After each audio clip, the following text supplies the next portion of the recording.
The use of aversive is being demonized not because positive reinforcement is better, but because it contradicts force-free narratives. Not to mention monopolizing the industry, which I will get to later, because this is a real problem that does not help working with dogs as effectively and humanely as possible. It is intended that the AVSAB will be staffed by the most well-educated doctors who will present unbiased science in order for all of us to be more successful. Unfortunately, their rationale goes against billions of years of successful survival of all living things on planet Earth, and it has been debunked over and over again by sound scientific research. I have to repeat this once again. While it would be ideal to find ways to avoid the use of aversive in training and behavior modification, it is important to recognize that to avoid something unpleasant and approach something pleasant are fundamental biological responses that are ingrained in all living things. Okay, so let's break a lot of this down initially. So a lot of the initial stance that Ivan is making from just a fundamental perspective here is that, as he just said, right? Positive reinforcement, negative reinforcement, positive punishment, negative punishment, all four quadrants just exist. Whether we implement them or not, right? All of our behavior is contingent on all of those four things, right?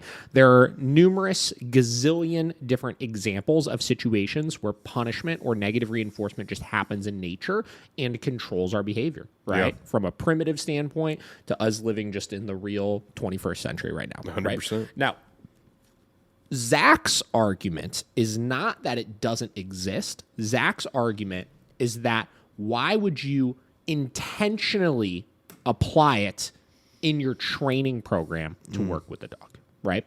And I actually don't recall Ivan specifically breaking that down and answering it.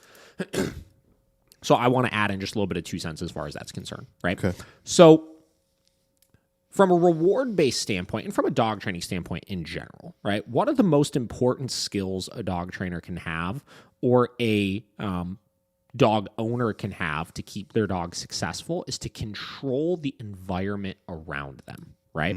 Meaning the better we can manage the situations we put our dog in, the things that are happening in the environment, like people and dogs not approaching your dog or stuff like that, right? That's going to help to keep your dog successful with things. The more successful the dog will ultimately be through their training, right?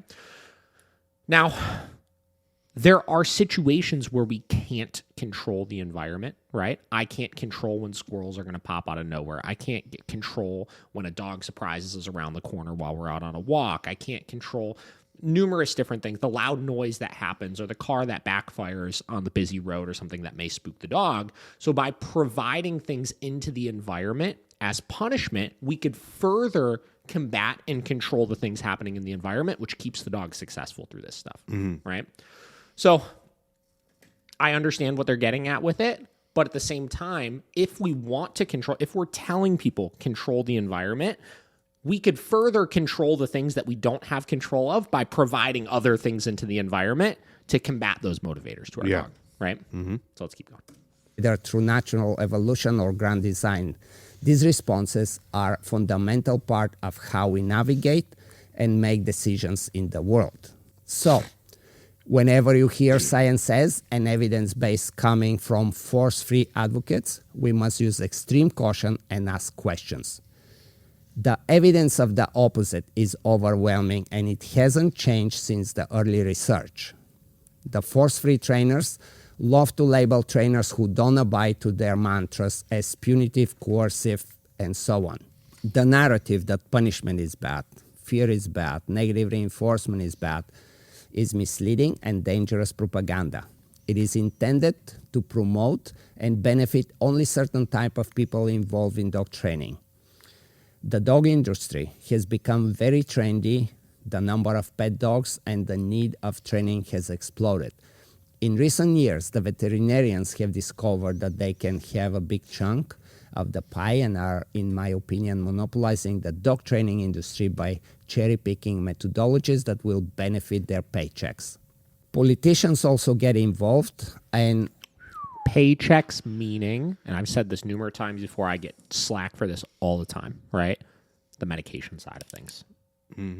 Every single time I have a client that has a dog that behaves poorly at the vet clinic, instead of the vet either going, hey, here's some training things you could work on to combat this, or hey, it's pretty freaking normal that your dog would not like being at the vet because they're getting poked and prodded and only come here once a year and obviously are not going to have a very positive association with things. They all jump right to, you need to put your dog on medication because there's something seriously wrong with your dog. Here's the trazodone.